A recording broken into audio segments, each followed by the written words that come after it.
Mierīga diena Rīgainē.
Sveiki Dagburgas TV ziņās! Šodien tikko kā notikusi spēcīga zemestrīce Rīgainē.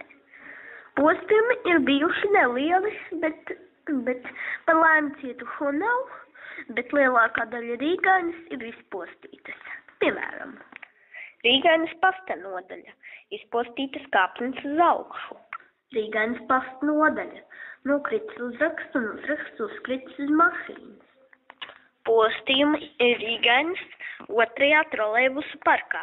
No 6. parka, kas atradās augšā, nokritis viens autobus un vairāki Mercedes-Benz Truck autobusi, kā rezultātā sabojājot vairākus trolejbusus, piemēram, Škoda 15R, Škoda 24R un Škoda 14R.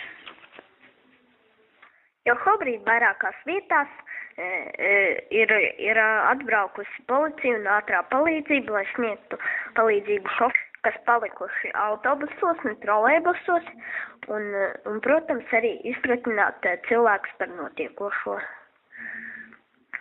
Ar mums kopā bija Frenks Deiks, DTV. Paldies!